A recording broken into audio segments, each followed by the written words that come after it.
So your first thing is this, awareness. If you're in your, you know something, there's a high percentage of confrontations happen in or around cars. So where you park your car, let's say you're going to a nightclub, is important. It's precog thinking. You think before you get into it. So you park in the best place. You know there's lightning, so you've got to be aware. You're never completely without some. As soon as you get out of bed, something bad could happen to you anywhere, anytime. So that's the first line of defense: is your awareness. You got to be aware of your circumstance. I saw the video where on his page, Facebook page, where the guy was in a fight situation and not professional. He was an MMA fighter. I don't know if you guys saw it, but it's on your webpage. Yeah. He's an MMA. But when you're an MMA, there's a judge, or excuse me, a referee, and there's only one guy at a time. But this was a street fight. This was a group of guys. One of them just came right behind him and he hit him in the back of the head with a 2x4. He did not take the Dragon seminar. Because had he taken it, he would first thing say, right. He would be aware of it because he's already in a fight. And there's multiple guys. There's no referee. There's no rules. Yes, these two guys got their rear ends handed to them. They were MMA fighters, good ones. And they didn't stand a chance because the other guys were, quote, street fighting. They were coming from behind. They were hitting them with the baseball bat, and they just weren't well trained. The first thing you guys got to be aware. That's your first line of defense, is your awareness. Okay, secondary, you want to protect yourself. People ask me what separated me from the other fighters. I won 11 world titles, by the way. I'm in the Guinness Book of World Records for that. See, and I never said that was a goal of mine, because if you say, I'm starting into kickboxing, I'm going to win 11 world titles, you know what people think? You must be the biggest jerk in the you win 11 world titles. Winning one world title and one set of rules is not easy. Winning two under different sets, but winning 11, that's what I did over my career. And this is what separates my defense. First thing is where you're standing. You see this? If I see two shoulders, you're what we call in the fight game open. You are open. Doesn't it, just the word, doesn't it sound, I don't want to be open when I'm getting attacked. So what you do is you and this is all target for you, this damaging part of your body, you go like this, and now you're set, now you've taken all that away. And look, if I'm here, you know, we practice bobbing, weaving, we get head movement. You don't need head movement if you do this. If you throw the, I do this. There is no head movement. My movement is I'm taking my head, I'm taking the target, which is my head, and I'm just taking it out of your reach. You can hit me here, right? You can hit me right there. No, hold on.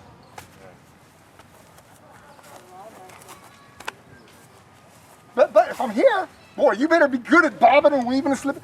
You better be a trained boxer to avoid your punching. But as soon as I do this, there's no more boxing. There's no more boxing.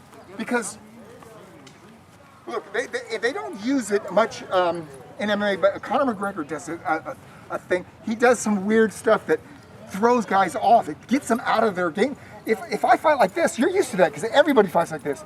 But when McGregor is he's doing like Roy Jones. If you guys ever watch Roy Jones as a boxer, when everybody else is fighting like this, Roy Jones is fighting. He's fighting. He said he's fighting like chickens. And, you know, I almost fought Roy Jones, by the way. It was going to be boxer versus kickboxer, but that's a whole different story. That would have been my big payday. He ended up gaining weight and going up to heavyweight. That's what happened. We negotiated, our lawyers, but they couldn't make a deal, and then he went up to heavyweight instead of fighting me. But, okay, so first thing we do is we turn to the side, because you're instantly more protected. Right. Now, when I say turn to the side, when I say this in Europe, nobody raises their hand. How many people have ever hit a baseball? Okay, you're the batter. When you hit a baseball, if I see two shoulders, you can hit the ball, can't you? Right? I see two shoulders like this. I'm holding the bat. You're gonna bunt. You got no power with it. When I do like this, I'm gonna hit a home run. When I turn, I'm turning hip, shoulder, body. So get in a position that you would if you're gonna hit a home run. It's way like this, right? That's your fighting stance. like a batter. The batter up, because here's what happens. I once saw an article where Van Damme was saying, to develop power in punches, you got to do a lot of curls, or you got to have big arms. That's like a doctor telling you. That's like bad medical advice. It's like, that's not where the power doesn't come from your arms. Power comes from the weight of your body. And you gotta control the weight of your body. This right here is all you need. It's about 3 inches, 4 inches. It's just twisting. You pivot on one, and the weight shifts. So just get in your fighting stance now and just shift the weight back and forth with this. V is for victory, L is for loser, I is for idiot. That makes it easy. Even I can remember that. Victory is what we want. So here's how you write. The hands stay by your chin because if that gets touched, you get that what I call daze. Now you're defenseless. Now all the training, all your running, your weightlifting, your martial arts goes right out the door. So keep this stays at your body because you don't want any of this getting hit. And it's right back, shifting. Great. Oh, I like this. Life by the inch is a cinch. Life by the yard is hard. What I mean is, it's little movements, just a couple of inches. You're just shifting your body weight back and forth. Body weight, that's your movement. Now you go on the balls of the feet when they twist a little bit, right. You've got to have footwork. Now, everything's got to be relaxed when you're in this position. Everybody stop. When you tighten a muscle, many things happen, and all of them are bad. One thing that happens is you're kind of telegraphing. You know, if I go like, and you're losing energy immediately. Your opponent wants to. When I get into the ring, I look at the other guy, and one of my goals is take his energy out. I do that by hitting the body. Boom, I'll sit down, boom, hit the body. I got 12 rounds, so I'm not in a hurry. But so why would you tighten your muscles, losing energy, and getting nothing for it?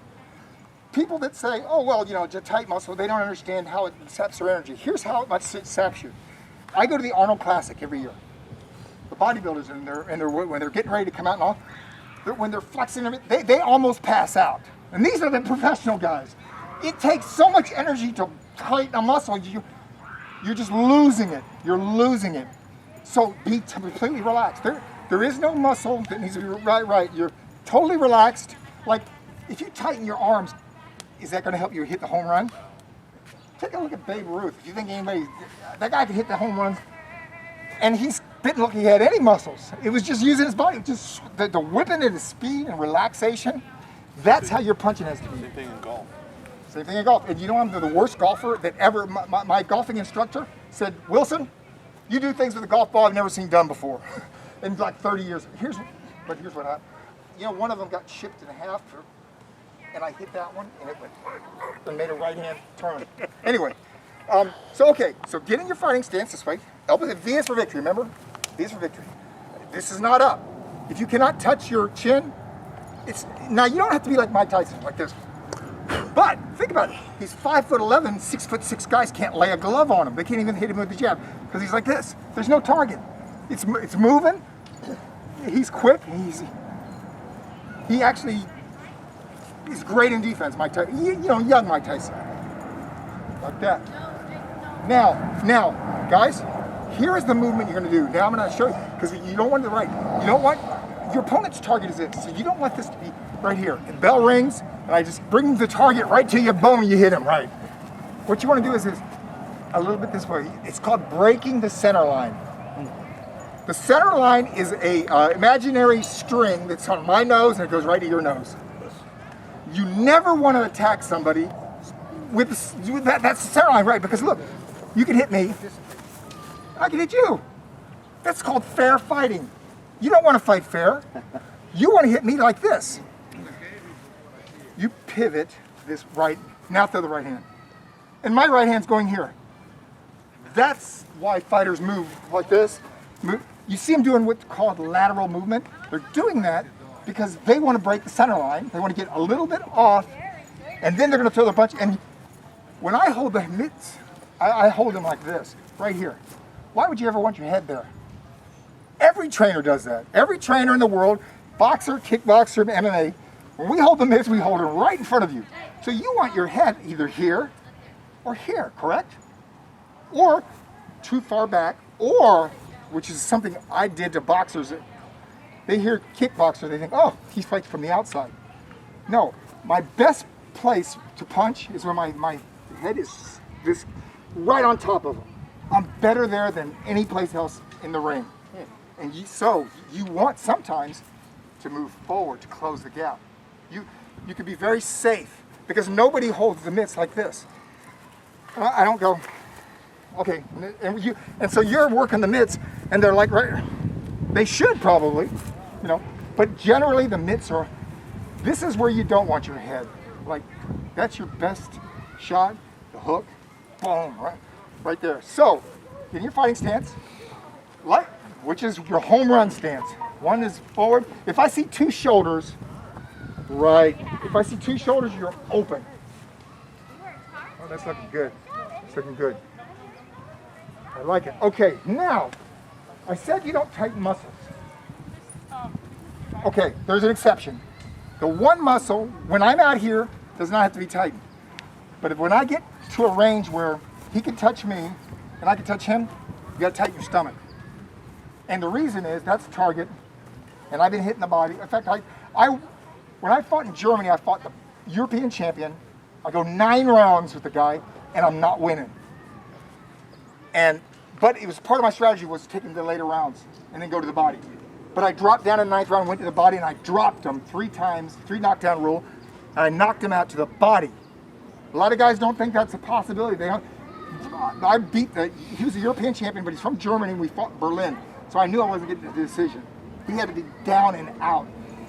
And so hitting the body is not especially when you've got an untrained guy. He's not even gonna realize what you're doing. I'm saying I used to call it the knucklehead. You guys are not gonna learn how to defend yourself against MMA fighters. Hopefully, there's not a bunch of them out there. There's more than traditional martial arts, I'll say that, because we teach in traditional martial arts, the first lesson you come in is respect. Discipline and respect. And I don't think they're teaching it in the MMA schools. You come in, the first thing they start teaching is how to choke and knock people out. And so it's gonna get more and more, but generally right now, this is self-defense against untrained fighters. Not against an MMA champion, or a boxing champion, or a kickboxing champion. This is I call it the knucklehead. Okay, so everybody, one shoulder forward, is fighting stance. Now, you're never on your heels. Your heels should, when I say never, I mean 9 times out of 10, you're on the balls of your feet. And the reason why is this. If you get on your heels and you're playing basketball, think about it. Can you play basketball and can you cover a guy when you're on your heels? Or can you play tennis on your heels? The human body works best on the balls of our, we can move on the balls, if there's any movement needed, we can do it on the balls of our feet. So I know we used to teach one punch kills theory. That's the part of traditional martial arts that Bruce Lee used to call classical garbage. Now, I would never do that because that's kind of disrespectful to the grandmasters of, I learned classical martial arts. But I understand what he was trying to say. In 28 years of kickboxing, I never once fought 1 second on my heels. Because if I got on my heels, the guy on the other side would just eat me up. But when I'm doing this, you can move. If you're on the balls of your feet, you can move. So everybody's got to be on the balls of your feet whenever you're in your body. Right, one side forward, one side back. I can see 2 shoulders. It's not enough. It's not enough. There it is. There it is. Look, life by the inch is a cinch. Life by the yard is hard. Remember that because no, because it's social distancing and they don't need it because I'm going to teach them how to train themselves. Look, everybody stop. The best trainer in the world is not me. I wish I was. Or it is not your instructor. It is not Bill Wallace. It is not Benny Urquidez. The best instructor is yourself.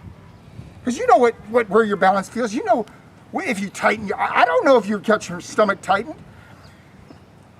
All you need to do is learn the information. Then you get in front of a mirror and you're your own coach. You watch yourself. When you throw the jab, are you bringing it back and drop it? Are you dragging it? Are you doing it? Because what's going to happen is experienced guy's going to let you throw 2 of those 3, and then he's going to come over the top of the right hand, knock you right out. So what I'm saying is, you are your own best coach.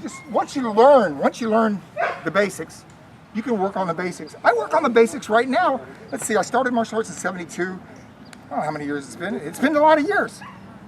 I still work on the basics. You know, I don't come to the gym, the first thing I start doing is the most complicated combinations I can figure out. No, I start with just the basic things. And so I'm going to teach the basics, and you guys got to work on it. And the basics will get you a lot of success in the self-defense. You know, because we're going against, quote, the knucklehead, the guy who's not the trained athlete, trained fighter. Okay, so, all right, we got the hands up.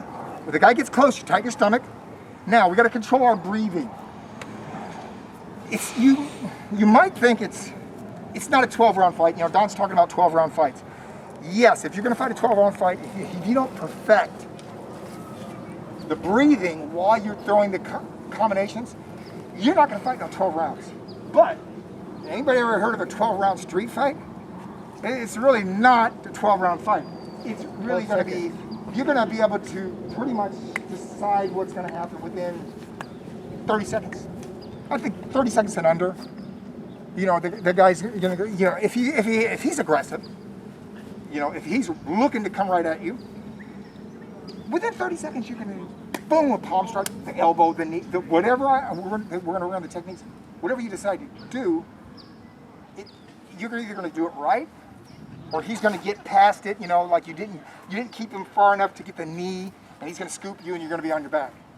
So anyway, it's not a long distance thing, self-defense. It's not a 12-round fight, so I don't want to concentrate a lot on the breathing, but the breathing is important. The way you control your breathing is this. Every serious technique, you exhale.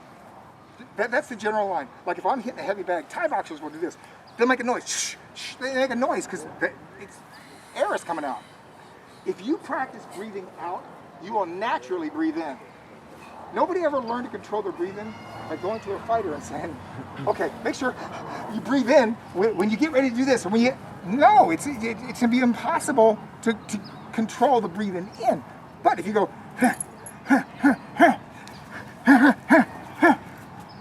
if you think about breathing out, you can control it all day long.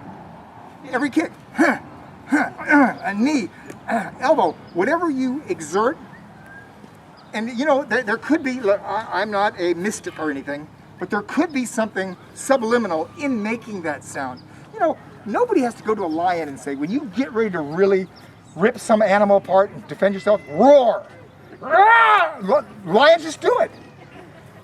Turns out, these powerlifters, they'll go, ah! They do a ki. We call it ki. But in a lion, they call it a roar. And I don't know what they call it in bodybuilding, but I've heard guys yell out when they're doing it. Yeah, and they look like they're fighting. They're fighting the weight maybe. But so there is probably a practical reason why you would ki at the point of contact of a technique. Maybe it disorients the other guy. I don't know. I know this. If I hear a dog just growling, I get a little nervous. You know. So maybe sound actually, it does have something. Regardless, to control your breathing, it's the exhaling. So every, quote, serious technique, exhale.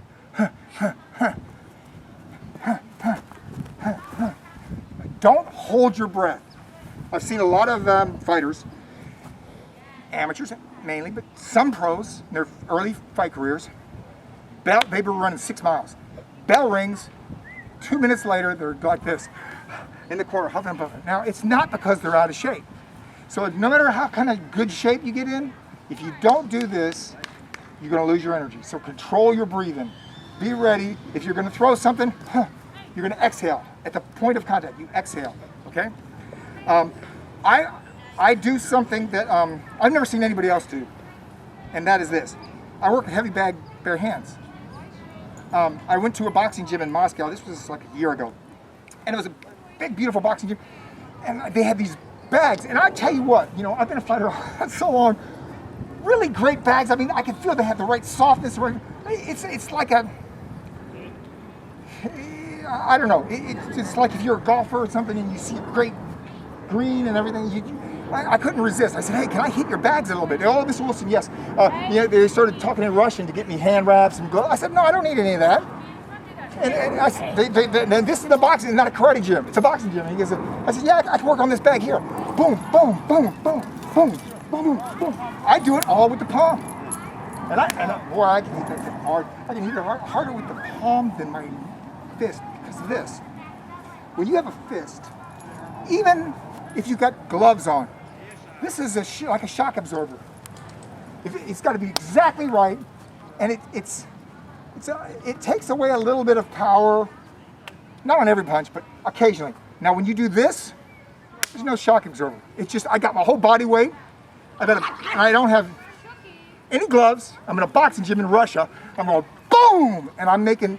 I mean, they can hear it on the other side of the thing. And I know the boxers are looking and thinking, if he hits a guy with that, they're done. And same with you guys. The palm is better than this. It's not just I'm saying you're breaking knuckles. You can put more force into it without hurting yourself. Yeah. And when you're in front of the judge, Your Honor, I wasn't trying to hurt the guy who's got a broken jaw. I wasn't trying to hurt the guy. If I wanted to hurt him, I would have punched him. I just slapped him. I was just slapping him. I was just trying to keep pushing him off me. Yes, and unless the judge has taken my seminar, then you're going to be in trouble. Okay, so everybody, let's get in the fighting stance. Now we're going to do, like I said, the boxers have, that's all they do is punch, and these punches are effective. And they set up combinations, whereas, you know, when we throw like one back fist and one ridge hand and one, we could throw power, you know, in a point fight, but it's not set up for combinations. Boxing punches are set up for combinations. 6 and 7 punch combinations. We don't do that in martial arts. Okay, hands up. They should be able to touch the chin. Now look, you think this is not called hands up? Because I can't protect my chin. Now I can. Because your chin is your button to point you right. Good. Okay. Lead hand. Your lead hand is your first line of attack. It goes straight right. And you know I like. That's your long range. So out here, all you have to do is cover that. Is go boom. You just step up. So everybody, we're going to do that. It's called a jab in boxing. It's called, you know, we use back fist. But anyway, lead hand strike, palm faces downward at the point of contact. Right. Now, you're going to probably aim to hit with the first 2 knuckles because they're the biggest. And you want to hit a target. You're not just punching the whole head because you will break your hand. You got a target, like I call them nose breaker, or you know, the chin. If you hit them, boom, on the chin. But you don't want to hit the skull. Okay, body you can do. I actually, you know, you can watch on YouTube. Frank Shamrock, who's a pretty tough MMA guy, fought Boss Root. I don't know if you heard of Boss Root. He was a shoot fighter. Boss knocked him out with a palm to his body. Boss goes, boom! And that impressed me because I said, you know what? Not only he hit him with the palm of his hand to the body and knocked out Frank Shamrock, who's not an easy guy.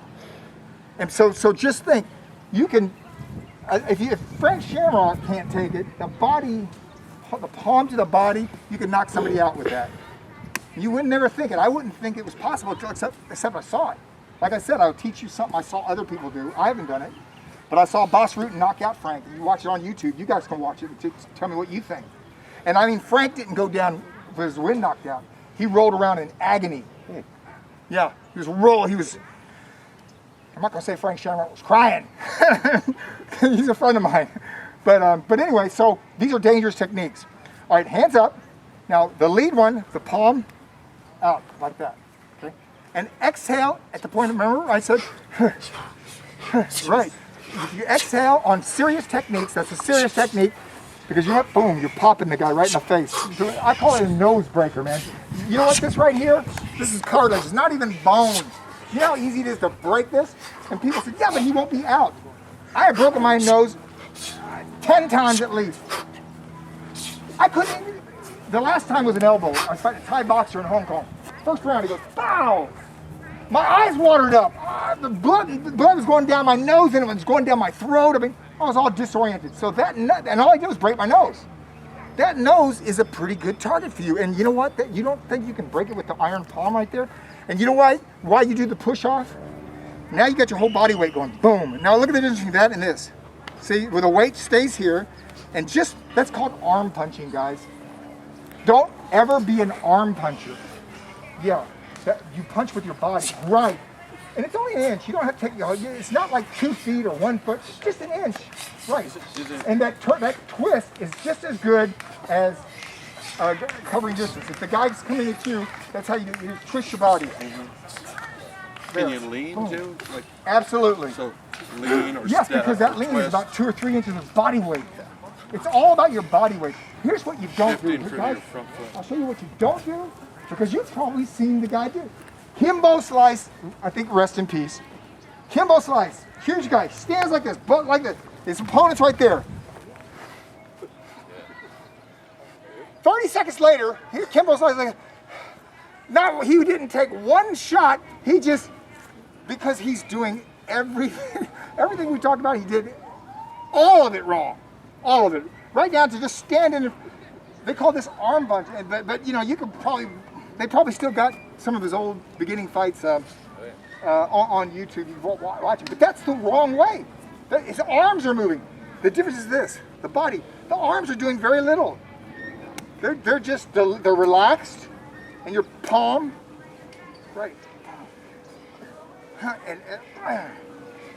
Okay, so, okay, that's, now, the next one we're going to do, the rear hand, which is the cross. The reason why this is not, you know, when guys throw jabs, they don't normally knock people out, right? You've seen a lot of jabs. It pops your guys' heads up. But what it does is also this.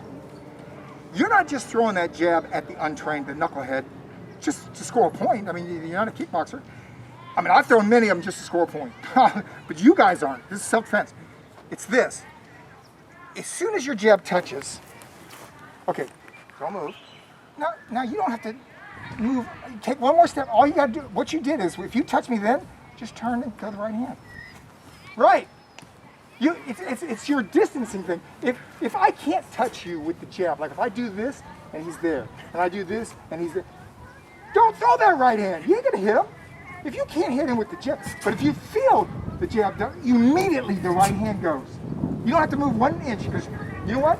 You could even close your eyes. I mean, I've never seen a fighter do it, but if you touch me with the jab, if you touch me, now just turn. Boom! No, right. So that's why you're throwing this jab. You're going boom. You're trying to see, boom. If you can touch him, then you do the 1-2. Right now, What's that? Gio says now I can claim I hit the dragon right in the face. I hit the dragon in the face now. Oh, look, everybody hits me now. I'm 66. Yeah, People ask me, in my prime though, I was fighter of the year. It was 1984 was my prime as an athlete. Now that's a few years ago, isn't it? So yes, I've got offers to come out of retirement, like everybody, like Tyson and Roy and Mayweather. I was with Mayweather last year in Chechnya. And, you know, the fight with Conor McGregor, totally bogus fight, you know. Mayweather just carried him, and then when it got time to knock him out. that was obvious. Well, listen, if you know boxing, Conor McGregor was an amateur Irish boxer. That's his claim to fame. Now, he knocked out a lot of MMA guys, because MMA guys, most of them are grapplers. And he has reach, and he'd throw a straight left and knock him out. But on the ground, Conor was, you saw what Habib did. He just got on like an octopus and just choked him right out. But anyway, he carried him to the later rounds. But what happened to Mayweather is, when he made the decision to knock Conor out, Conor was so stunned, he couldn't catch it. Watch that last round. Conor is, I mean, I look at it and I go, man, I couldn't knock a guy. That's why they just stopped the fight. Is Conor was not defending himself, but when a guy is so stunned that he's just flopping all over the place, Mayweather could, you know, he was having a difficulty cornering him. But anyway, sorry, I got distracted. I'm such a fight fan that if we ever start getting on fights, I'll never stop. Okay, fighting stance. Okay, we're doing the cross. Now, here's what happens. Where do you get the power? Not from your arms. It's all relaxed. The power is the hip, your body. Boom, right there. Just like hitting a baseball. The power is not the arms. Babe Ruth didn't have big biceps.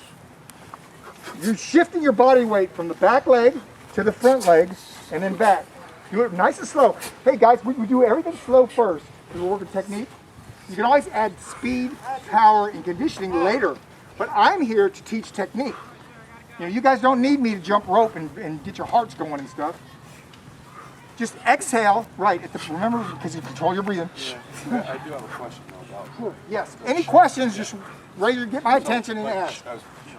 Yes. Like, oh, you don't lean back. You don't. This leg stays from here, but. Well, baseball, they do. They put a lot of weight there. And then they shift it. They shift because they're trying to. But actually, it slows up. So my question is, you know, when you're here, and I know you can step forward, you turn, but do you ever? Yes, you do it all the time. It's mainly for defensive reasons. So it's okay to lean back. Absolutely. As opposed to turning. No, because like if you and I were fighting and I do this, you don't have much of a target. So I can lean back. Yeah. You're turning sideways so you can lean back. Okay. You purposely want to. Because Right. look, But then you got to put both feet like this. Now lean back. You're gonna fall. Right. But once this goes back here, So lean. Yes. It's okay. Yeah. look, I was fighting. But eventually you got to get Everybody to the stop for a front second. We're talking about something to lean back. We thought some people, well, in sport, leaning back is not a good thing for like boxing. They say, oh, don't lean back, because really, if you lean back and the guy steps forward, you're a boxer in this position, okay? And you could be in trouble. But if you know that, then you don't lean back. You might lean back and then you pivot like this. They used to say all the rules in boxing, Muhammad Ali broke them. He leaned back like crazy. He fought with his hands down. He put his chin out like this. He broke every rule, but he knew what he was doing, and he had a strategy. I read one of his books, because I've seen all the documentaries and everything, and he said, when I lowered my hands, and I moved my head, and he would lean back, and nobody could hit him, so the other side, he's thinking 2 and 3 moves in advance. The corner says, don't go for Ali's head, go for his body. Go for his body. So now, I'm a body puncher, but from the outside, if my opponent is moving away, what you gotta do is you drop you don't stay up high and punch down. You drop down low, and then you come in. Well, that's when Ali would throw the right hand.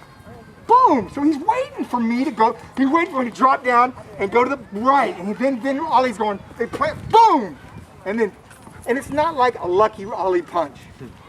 Yes, he's got strategy, and Tyson proves you don't have to be a physicist, astrophysicist to be world champion, but it takes a little bit of strategy. Just 1 or 2 moves in advance, and Ali was. He was saying, I get my hands, I start yelling at the guy. He thinks he can corner me. I'll get close to the ropes, and then I know he'll think I made a mistake. He's thinking, and then the guy goes, Ali's good. He's up against the ropes. He made a mistake, and he's doing everything Ali wants. I once had a thing where it was either an interview or I read it. They said, do you really consider yourself the greatest? He said, well, I'll tell you what. I'm the greatest because if you fight me 10 times, I'll win 6 out of 10. No matter who you are. Tyson, Holt, it didn't matter. And I believe that. I believe Ali would win 6 out of 10. I know I'm saying Frazier beat him one time, Ken Norton broke his jaw, beat him one time. It's not that he's superhuman. He's so smart, he will figure out what he did wrong. He will win 6 out of the 10 against any heavyweight that ever lived. So he is the greatest. That's the way he determined it. That's his definition. Okay, so everybody back in the fighting stance. Okay, so now we're going to throw that right hand. That's your power shot, and you're measuring with the left. So let's throw the left first, and then the right. And that little turn, right. Make sure you're right, pivoting on the back foot, right. So the shift the weight goes to your lead leg at that point. Oh, good. You know what? We have pads. If you got one. Anybody got any mitts or any pads? Nobody brought any? Well, listen. Jeez Louise, what happened? Oh, you knew Don Wilson. Well, it's good if we have a little head because we have a little resistance. Oh, that's okay, because, We're working purely techniques. We're working purely techniques.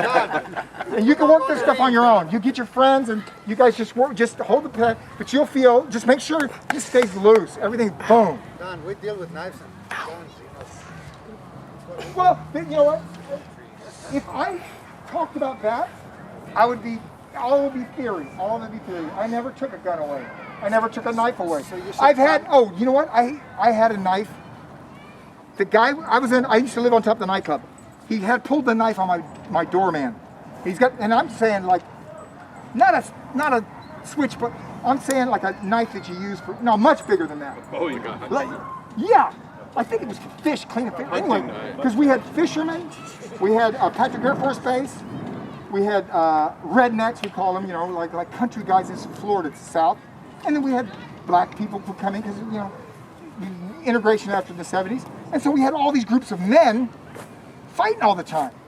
And so I looked down, and my doorman, the guy had a knife and he was coming at my doorman. He was like menacing him. So I go back into, I lived in a penthouse. I go back in there and I'm looking for a weapon. I need a weapon. Even though I wasn't a dragon back then, by the way. I was a black belt, but I'm looking for a weapon. And I had a tennis racket. I grabbed that tennis racket and I jumped off the roof, got down there. The guy had his knife and I went whoosh, whoosh. And the sound of it, this is what he did. Yeah. So guys, if you ever got into a fight with a guy with a knife, you get a tennis racket. Grab a tennis racket. You'll one of the metal ones. Yeah. So anyway, okay. So that's why we're not going over knife fighting and all that. He's much more qualified than many other people are. We're working on based on my hand-to-hand in a nightclub for years, and my kickboxing, which is practical because I did knock people out, real people. And the stuff that we're teaching, this right here, will hit guys and knock them out. Okay, so now hands up, back in the fighting stance. So we got 2 punches now. 1, 2, 1, 2. Now the next is, you know what? I think it's, in a lot of ways, it's superior to these two because if you see something, you're like, if you see this coming, right? I mean, it's coming right from my chin to your chin, my chin to your, so you looking straight at me, you're seeing, but the hook comes from the side. Like, you to the right, no, you to the right, and then, boom! I'm paying attention to the right, and then the hook goes, boom! So it's like, it's kind of like I'm drinking my coffee, and a guy comes up to the side of me and just goes, boom! You don't, the punch, what is the saying? The punch you don't see is the one that knocks you out. Because if you see it even a little bit, you naturally will cringe and survive it. Like if you say, okay, Don, I'm gonna throw the right hand, okay. I say, okay, go ahead, throw your best punch. And I'm looking right at it, and I'll cringe and tighten up. But if I'm looking at that right hand, you say, Don, watch my right hand, watch my right hand, watch my right hand, and boom, I'm out, like everybody. So it's the punch you don't see, and the hook comes that way, the hook. So let's practice the technique of it so that everybody does the same thing. Now, you don't throw the hook from here like this. Watch my right shoulder, watch. Boom, that's the hook. Boom. utilizing the whole body. Yes, you turn right. If the arm's doing nothing, really, I'm keeping it 90 degrees. Now watch. Boom. Boom. And listen, here's what people who don't know how to fight think you do it. Believe me, I'm a professional fighter. If I get into it with an amateur and he winds up with his hook, as soon as he might do it once, do it twice, third time, I'm going to time it, hit him right on the chin. He's going to be asleep. So you don't want to pull back. It goes from your chin, boom, to his chin and back. You move your body, not. You don't wind up. They stay near you. I said, wait a minute, no, you still went a little out. Because watch. Boom. That wasn't bad. Do it slow though. Listen, guys, you know how people try to do things fast. It's better to do it slow. Okay, hold on. Because you work your technique. One second. Guys, did you just hear what he said? How many times I emphasize to you guys that looking fast No. doesn't mean shit. No. Because Slow. Slow you learn and train your muscles. Also, it's a muscle memory to generate power. Look. All right? Benny's brother-in-law called Blinky Rodriguez. He wasn't the fastest one, boy, but when he hit you with that hook to the body, you would have forgot your mama's name. I mean, I'm serious. Ask Bill Wallace. Every time I meet Bill Wallace, he goes, remember Blinky? He just, I heard that 70 times. But Blinky, I'm telling you, when you just wind up that and It's hit your body. properly, That's right. with all the you know what? body, Blinky will be here to teach a class, and you'll see what I'm talking about. I was just in Ukraine last year. I taught 6 seminars. What the value the instructors were figuring out, what the value is, not so much like this. Other people were saying the same kind of things, but because I had done it, I had knocked out 48 guys. Look, that was a world title fight when I dropped the guy 3 times to the body in Berlin. I've actually done it. And he said, you motivated our martial artists. Like, we taught them the same thing, but now they're motivated. And that's what, if I can motivate you guys to do these extras, to shift your body weight on every punch, you will, you know, I was asked many times around the world, all in Hong Kong, China, in Europe, in South America, Brazil, they said, is there magic in the martial arts? You know, like chi and all this magic. And I used to always say, no. If you don't hit me on the chin, I ain't going out. You can blow all kinds of, you can say all kinds of chanting and whatever. But you know what? I started realizing something. There is magic in martial arts. There's magic in basketball, football, any physical activity. And here's the magic. Right now, your conscious mind is thinking, oh, Don says I'm going to shift. Don, shift your right hand, stay loose, you know, move your head a little, break the center line. You know, there's about 20 things we've already gone over. You got to do them all. You can do none of them consciously. If you're fighting a guy and you go, oh, he's throwing the left jab, I better drop my right hand, slip under it, throw an uppercut, and when it lands, I'll step over. There's no time. No, it's when conscious thought becomes subliminal. You know, out of the 48 knockouts, 40 of them were not planned. They just happened. As a matter of fact, I've had knocked guys out and had to get out of the way. Otherwise, they would have hit my feet when they went down. It wasn't planned. My subliminal mind was in control. I was moving. I look at some of my fights now. You can see them on YouTube. There's plenty of fights. And I'm fighting guys who like a guy named Branko Sikotic. He had knocked out like 25 fighters right in a row in Europe. European champion. And everybody predicted he's going to knock down Wilson right out.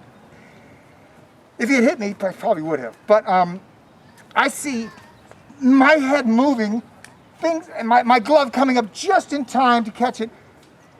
I didn't think of any of them. They just happened. I did the drills that perfect your technique like these. Like you get into a street fight and immediately you turn to the side, you're already better than this. You're immediately more safe. Right. And you know what?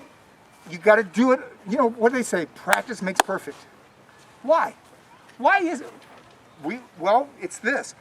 If you do something right over and over, at a certain point, for one person who they call the natural athlete, Roy Jones, you show it to him, he does it 6 times, and he's doing it in the ring right afterwards.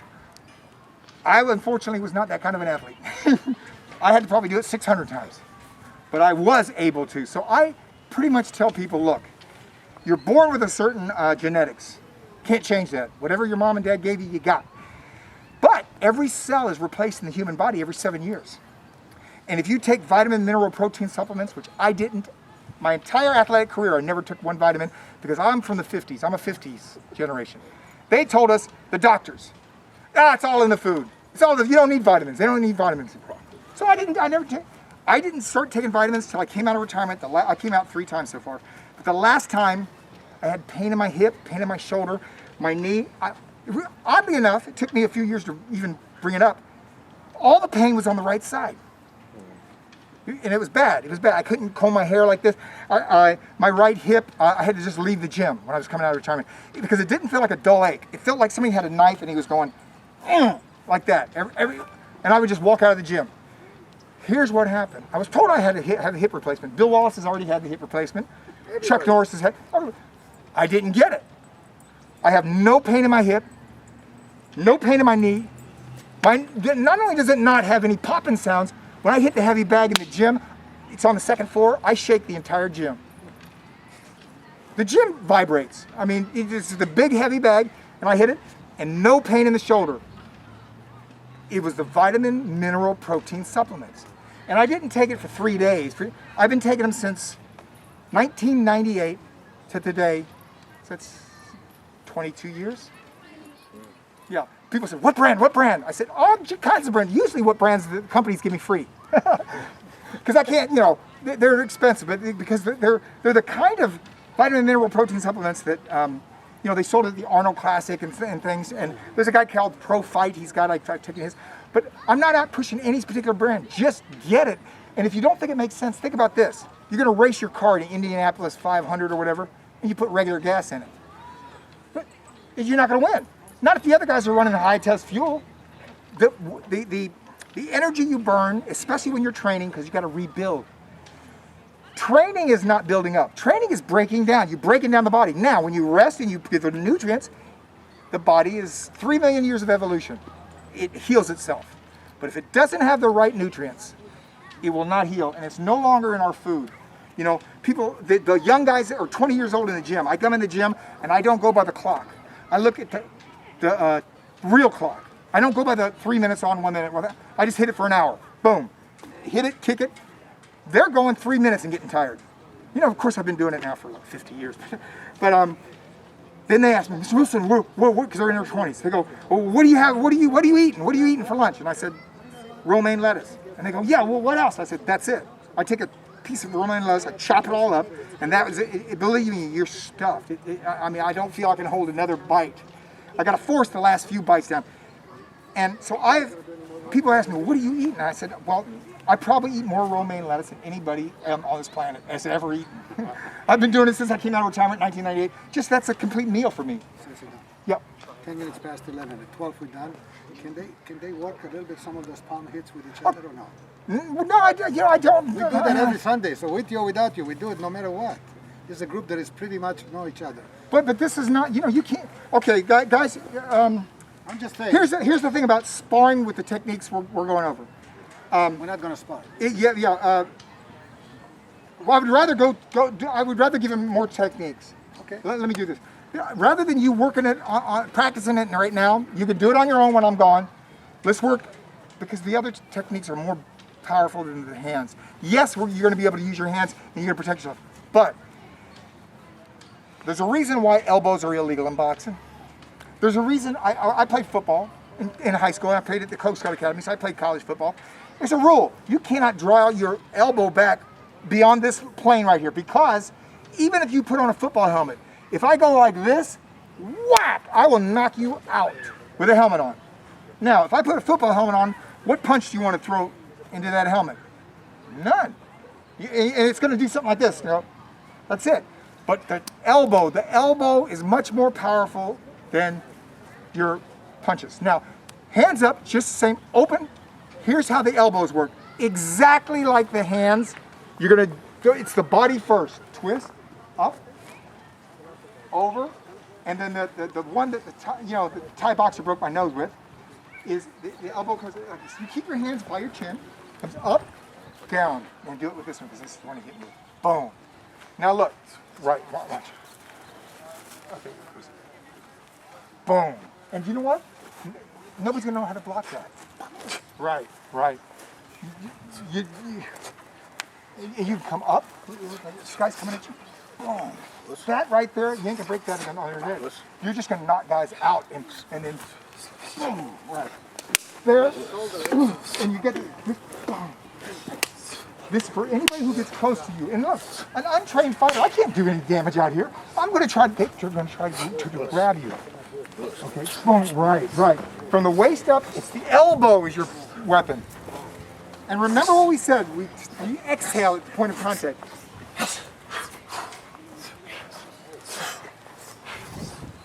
Right. So you can use combinations too. You go here and then boom, there. Boom. See you guys coming in, she's trying to grab you. Well, first thing you do is somebody tries to go, you sit to like 2 inches, sit down, right?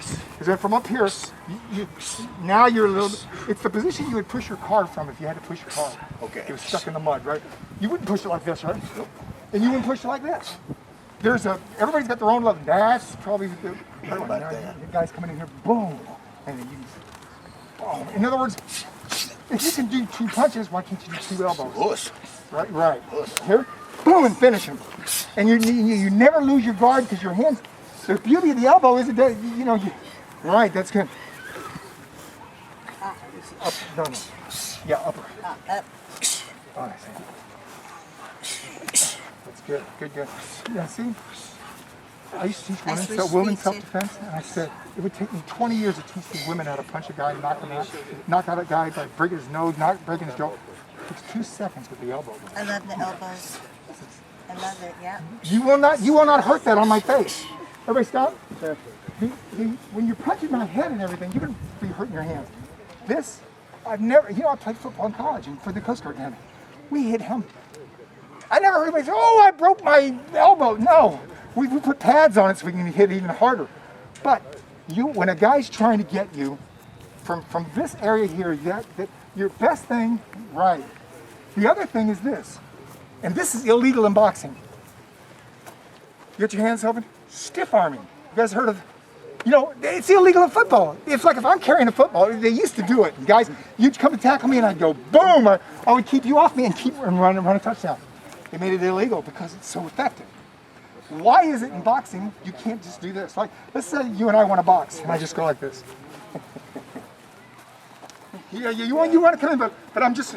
Exactly. Yes, stiff arming is a form of self-defense. It's not a strike. Nobody ever got knocked out by a stiff arm. It's a way you're keeping the guy at bay, though, and you're setting him up because eventually he's going to try to. He's going to, if he wants to grab you, he's going to come in. Now, we talk the elbows. The elbows are from basically your waist up. Below that, you're going to use your knee. Now, here's the thing about the knee. My first Thai fight. Find out what the rules are. I'm in Florida. There's no Thai boxing gyms in Florida. And I'm thinking to myself, I'm saying, well, knees to the body. I said, well, you know what? There's probably like body shots. I think the knees to the body would be like a body shot. Nope. It's not like a body shot. First of all, it's a big bone. Yes. And when you come up and they hit you here and here, side. They bring it out like this and in from the side. And they hold your head, so they don't let you straighten up. If I could straighten up, I could take the power. They Thai fighters pull you here. Now it makes the knee twice as dangerous. So if a guy tries to grab you, he's not an MMA champion, he's not the UFC champ. He's just going to try to grab you by the waist. Now look at what's all open. Now, in sport, we wear cuffs. So really, I could take a pretty good knee shot to the groin. But for self-defense, man will not. Well, how many guys put on a cup before they go out at night? Okay, there may be. I'm not saying there aren't some kooks out there, but generally, He's not here. they don't wear cups. This is the most vulnerable. I'm a pretty good kickboxer, and I was in my prime, but I wore a cup every fight. I didn't want anybody blasting me in the groin with a shot. So that's your target. Your target is the knee, the groin. In lieu of the groin, like if it's too far back or something, the body is your target with the knee. Okay? And the way you grab the head, everything we're gonna do is with technique. Okay, the technique is this. Elbows are not out; they're in front of you. Because here's why. If the elbows were out, if your elbows are out, I could do this. But now, if your elbows are in, you got my head. You see? I can't do anything. So your elbows really are like keeping him where you want him. Now, once you do that, my instinct is going to be to try to grab here. Now, look at this. Oh, right. My instincts work against me because, your weapon is not your hands. The average, quote, knucklehead is not going to be he's not going to be a Thai boxer, right? He's going to be a guy trying to wrestle you. So he's going to be very open to the body for your knees. Now, let's work the knee technique. But remember, all this stuff, you guys, you don't know what an air shield, it's a big shield and everything. You hold a guy's head and you work it. Don't always do it with full power. Just do it for technique. Now, here's where the power comes from. Joe Rogan, I love him. I actually sparred him one time. Nice guy. two MMA guys are holding each other's neck. He's doing it like this. Now watch my rear end. And Joe Rogan's like, oh, great knees, leave the button. If your butt's not moving, it's not a real knee. Here is what a knee is. You rock it back, and it goes forward. Right. The hips go back, boom, forward. Boom, and it's life by the inch, remember guys, not by the yard. A little, boom, a little rock back, and when it comes forward, and you exhale, you got your breathing all, and you know what? You still more up, not actually comes. Let me tell you. All my attention's getting clear, I'm ready to fuck. Whoa. Can't take too many. You know what? Can't take too many. You can't take too many because it doesn't require too many. One shot, I've got a lot of kickboxing training, but I don't believe I can take one. I think if I, and I'm not expecting it, remember, because he's not looking at your kneecaps thinking, oh, that's going to hit me. Right, he's all about punching right, and it's going to, and you got to do everything we did before. Remember, exhale, that's where the power is going to come. Exhale. Now, these hands are up to protect you, your chin. Also this. That knee, if I get, my protection is this. If I get my hips touching your hip, if I get this close, you can't use me.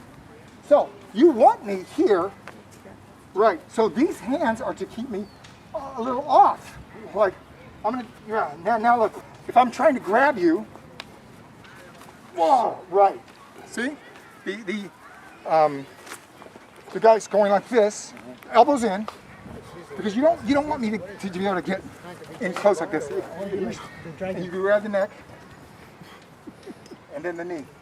Oh, right. And the power comes when the hips go forward. It's just, that's it. Exhale. Good. That one's a little bit better. Like everything, you'll get better as you do it. If somebody holds a pad for you, then you'll be able to do this when you just switch. Yeah. Right.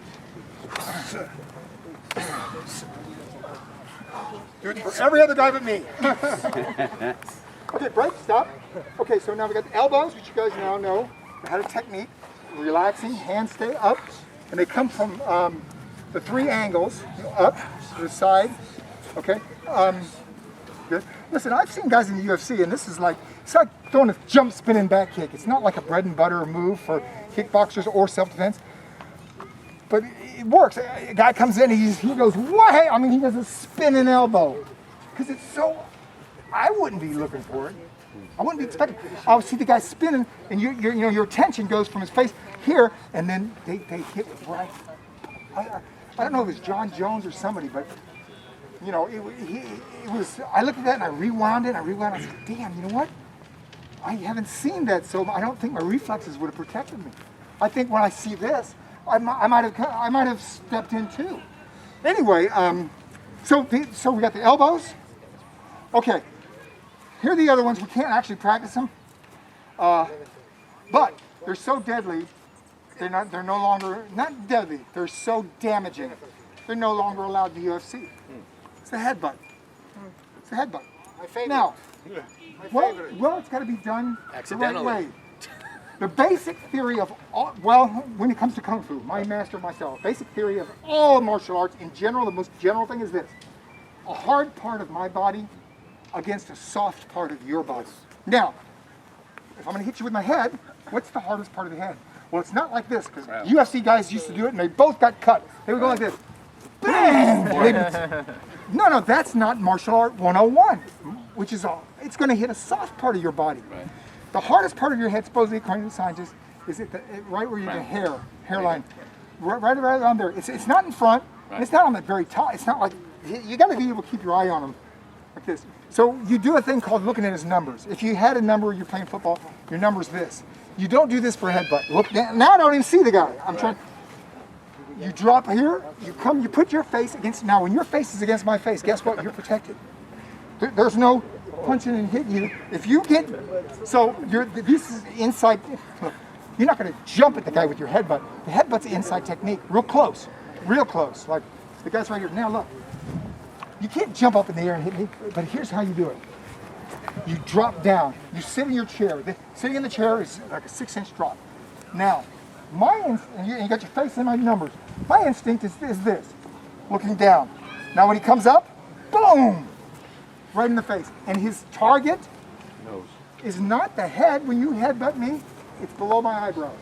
Because let me tell you, this stuff right here will just be crunched. Like it's not even bone really, it's cartilage. And I don't know if you ever heard of a guy named Maurice Smith. He's a heavyweight kickboxer.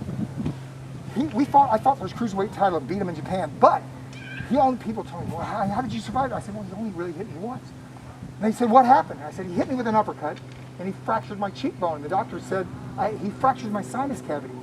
And what happened was all the blood, instead of coming out my nose, went into my head. And I ended up winning the fight. I went through the fight, but after the fight, all the fighters made fun of me, the American fighters. They called me the Elephant Man.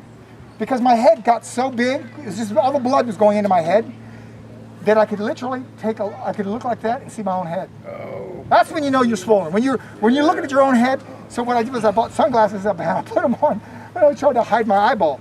But I don't know. Sorry, I got distracted with the. But anyway, the headbutt is this all soft tissue. You know, from the eyebrows down is your target. So I can't get below there up here. Watch what I do. Now I put my face up against his body and boom. You always want, when your face is here, you're protected. There's not much I can do to you. If your face is there, that's where people hold mitts. That's why you don't. You know, we should probably as martial artists. I've never done it myself. We should hold mitts once in a while for our fighters like this so they can get used to. Yeah, because. Well, I guess it would be street fighting. Yeah. Because in kickboxing we don't. But because it's illegal everywhere. Yeah. But I played football, like I said, middle linebacker. I knock guys out with my helmet. You know, that's what we do. We put your face in his numbers, and you go up, boom. And you know, there's no pad on in football. That's just a strap. So when you go whang, whoops. That's what happens. You knock your glasses off. You knock your glasses off. You knock your helmet off too. Well, you know, I was the MVP of my high school football and basketball team. And I played middle linebacker on football. And my football helmet was all scuffed up. And they wanted to replace it. And I said, no. Because the other team, when we did the coin toss and everything, they would see my helmet and they would know that I'm going to be bright. It was yellow, blue, green, red, bright. They knew that I'm going to, and I did. I was always a little violent, I guess. You know, well, legally violent, though. You know, it was just, we called it a sport. But I spent 28 years of my adult life knocking people unconscious for a living, and normally that's illegal. So I guess I had a violent streak in me, though. But okay, so let me see. We got the knees. We did that. We did the elbows. We got the headbutt. Now, a couple of things about grappling. Remember, you're not going against a UFC champion, so he's not a jiu-jitsu guy. It's just the knucklehead. There's very few things you could do physically to grab me that I can't chew my way out of. Chew? Chew. Teeth? Correct. Now, they don't teach that in martial arts. It's pretty kind of gross, but... They do. Yes. Well, okay, good. Because, let me tell you, a pit bull only has one weapon, but I don't want to fight one. And they're not very tall. If a human was like 1 foot off the ground, I wouldn't be afraid of it. I'd punt him like a football. But I'm saying, biting is when the person's close. Rather than me trying to teach you some jiu-jitsu move, some man's trying to grab you. Now listen, I was sitting at a table after a UFC fight with the other announcers. One of the announcers was an Olympic gold medal wrestler. And he's talking about, Don, you kick and punch. I get a hold of you, man. I'll tie you into a knot. I said, well, I wrestled in college. I mean, I'm not very good, but I wasn't bad. And I was 4th in the state of Florida at 177. So I wasn't a bad wrestler, but I wasn't as good at kickboxing. And I said, but I said, well, there's also rules like I can't go for your eyes and I can't go for the groin and I can't bite. And I said, there's no hold you can get me into. I'll chew my way out. And he goes, well, you don't have to insult me. And I said, I'm not insulting you. I'm just telling you if you get me. And he said, well, you know what? He said, you know something, Don? You can't always reach my hands with your teeth. And I said, who said I'm going to bite your hands? There's always going to be something you can bite. And I don't know. I'll tell you this. It is true. When you're in the fight mode and you're going, your adrenaline is going, the endomorphines are going. You don't feel everything that happens to you. I saw a guy get stabbed in the stomach multiple times. He didn't even know it. He was actually on top of the guy, punching him like a UFC guy. Like he crossed the guard or whatever. He was sitting. It was way before the UFC though. He was either a former jiu-jitsu guy or he was a wrestler or something. But he got the guy and he got him in a position where he could ground and pound. He's punching the guy, and he got up and he won the fight. The guy looks down there, he kind of looks dizzy. He stands up and his whole shirt was red. And he looked, the entire time the guy was on his back, he was on his back. He had a knife and he was going, and he stabbed the guy probably about 3-4 times. The guy didn't even know it. Thought he won the fight. He didn't die. They all went to the hospital. Actually our nightclub, it's called the Anchor Club. And by the way, Hulk Hogan worked there. He was, what are the odds of this? The highest paid wrestler in the world was my bartender. Works in the same nightclub as I became the highest paid kickboxer. And then years later, the guy that promoted his fights, Shima in Japan, or promoted his wrestling matches, promoted my fights. Then when I came out to LA, Chuck Norris said, you got to get an attorney that handles athletes and actors. I'm going to get you the right attorney. This guy named Henry Holmes. I'm leaving his office and I see a picture of Hulk Hogan. Terry's his name. I said, what's this up here for? And he said, oh, that's his client. My life is a series of coincidences. But anyway, yeah, Hulk Hogan, before it was Hulk Hogan, he was a bass player in a rock band. He quit the band and he worked for me as a bartender. And well, that's why I tell people, don't ever totally give up on things, Don't, first time you have problems, because when he started wrestling, he was a bad guy, and I believe he was called the Destroyer. And nobody would come and see him wrestle, he just was not getting a crowd, so he quit and came back to work as a bartender. And I don't know how long it was. I wish to God I had clocked it, but I didn't know he was going to become famous. So he worked for me as a bartender, and then he said, you know what? I'm going to try one more time. He goes back to being a wrestler, but he went as a good guy. And he had the Hulksters and he tore the t-shirt up and he had a whole new gimmick and it clicked, it worked. And he became the highest paid wrestler. Terry's his name. But yeah, he was from Tampa, Florida. I'm from Cocoa Beach, and he had a rock band that played in my club. And so anyway, so let's go over everything, guys. Sit down, because you're gonna have to be your own trainers now. I'm not gonna be there. Is for victory. Chin is down, because if the chin is like this is a scientific thing. It's not my fighting style or anything. But if you get hit like that, you get dizzy. A dizzy person is you can't defend yourself. If you're dizzy, you're disoriented, you're helpless. None of this training is gonna save you. So you don't want. So the first thing, you're tucked in like this. You're ready. Your eyes are on them. The V is because this arm is gonna cover you. It's protecting you. A lot of people think, oh, my hands are up. And they're like this. And their bodies are open. No, it's like this. There's no reason for it to be out here. It goes from your chin to his chin back. I say his because I've not heard many strong arm robberies committed by women. Or women don't attack each other. It's just not, it's going to be a guy. It's going to be a guy, it's going to be some kind of knucklehead guy probably. So the hands up, elbows in, open palm. We don't want to break our knuckles because then that's it. The hand's not going to work. And so palms you can hit, elbow. Remember, most likely if somebody's getting close, they're not going to be martial artists. They're not going to know how to block a elbow. Well, the one that comes down. I learned how to block it, but my reflexes didn't just go, and that's why the last Thai I fought was in September of 1984, and he broke my nose in the first round with an elbow. But the reason is this: when an elbow's coming down, you can't block it like this. You block it with you block an elbow with an elbow, and I'm telling that to you, but I hadn't done it over and over enough. I did not practice the technique enough to where when the guy grabbed my head, that I blocked it, because you can't get through that. There's no, an untrained fighter will not be able to protect himself from an elbow coming down. You got to be trained, and even though I tried to train myself. I only had 4 Thai fights. This guy had 130. So everything with him is happening automatic. But for me, so I don't want any of you guys to do that. You probably won't fight no man's going to come at you and you throw that overhand elbow and he goes, I took the Don Wilson seminar. Don,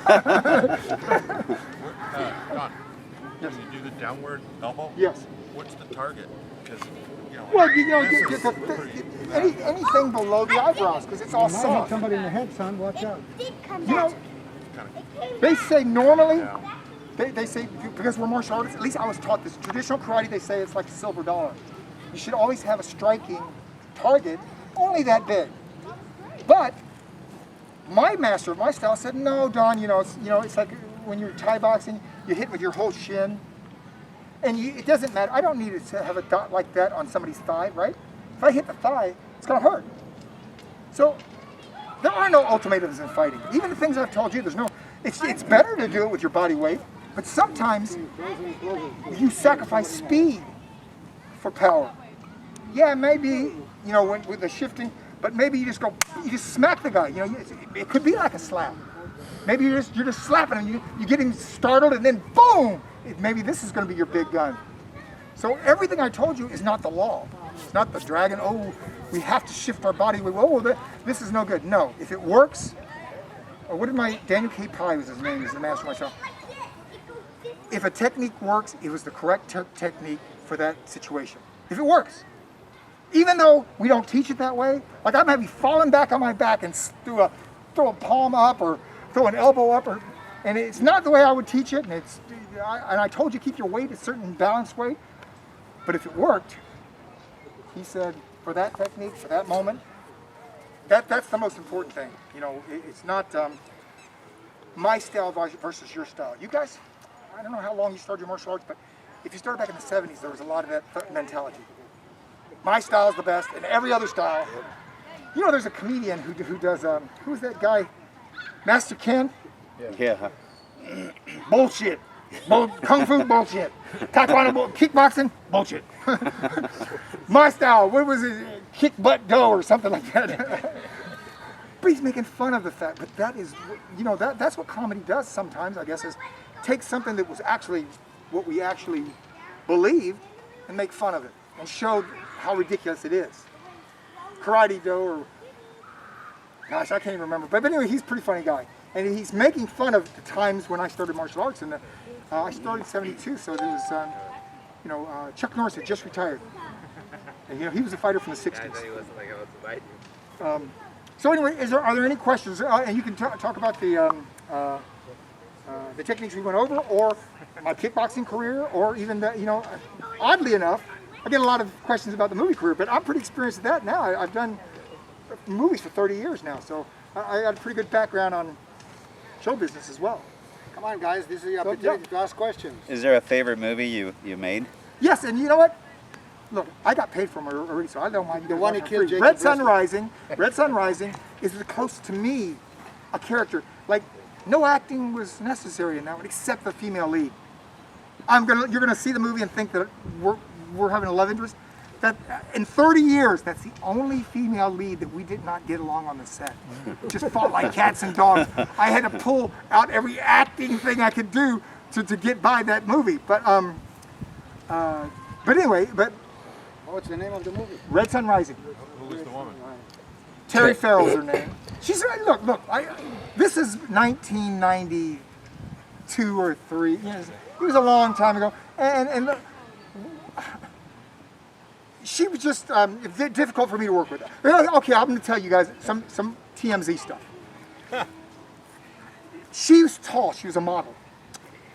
Leading men like Chuck Norris and Van Damme, they're not 6 feet tall. They can't have a leading right time. They put on heels. Then a woman that is like 5'10", all of a sudden they don't cast them. He gets a Terry Headbutt. Farrell was going to be playing a cop, and she's tall. She was a model, then became an actress. And the director and the producer said, "Nah, she's too tall, Don." And I said, "No, she's the right one for the job." And they said, "Nah, she's too tall." I said, "You know what? Tall is good. She looks strong. She's the right one for the job." Now, they cast her because basically I shoved it down their throats. I made them cast her. She gets on the set. Now, the director has a style. He's a British director, and I have a meeting with the directors every time to know how they work. He goes, "Don, you rehearse the character in the scene the way you want. You come to the set when we do rehearsals. If I like it, I'm not going to say a word. But if I come to you and I say, I don't like that, and I think you're showing too much fear, or you're showing too much confidence, or whatever he wants to direct me, he said, there's no arguing on the set. And I said, you're the captain of the ship. Now, it never happened. I don't think it ever happened with him. But here's what his style was. If you and I are doing a scene together, you know how to do a scene, and there's a guy coming behind you, you're not supposed to know he's there. As an actor, he doesn't even tell you that there's a stuntman coming there with a gun. I see it. Okay. So we have a scene, me and Terry Farrell. There's a window. I got to grab her and force her to jump out the window because there's a guy coming with a gun. She doesn't know this. She doesn't know it in the script, or I don't know if they added it or what. There was no pad outside the window, so you just threw it out. No, that stunt guy did the real jump. But I'm just saying. So here's what happens. We do rehearsal, and she runs up to me and she goes, "Are you okay?" or something. And I look at her. Now she says that, right? I don't react to her because I see right behind her a guy with a gun running down the hallway, and I go, "Trust me," and I grab her, we jump. She looks at me in between the takes, and the DP is right there, the camera's right there. She goes, "Don, when I ask you a question, my character, give me some feedback, give me some response so I don't feel like I'm acting with this brick wall." And she stormed off, pissed off, because I wasn't giving her, but I'm looking past her. There's a guy coming with an Uzi. Did you remember that scene? Is the scene you jump out of it? He's probably the guy with the Uzi because I've killed him in a few movies. Quite a few. Yes, no, some good guns. Yes, you did. I've shot you. In a few movies. I've killed him in a few movies. Well, that's the big dragon joke is that when my friends get in my movies, they end up getting shot and killed. By the way, I got another guy. You're not Camacho. Throw me to the money garbage of blood cans every rage. time. Yeah, that's the vampire movie. Sir, Yes. any time you've gotten to a ring for your instructions where you felt like you weren't prepared, not ready to go in, intimidated?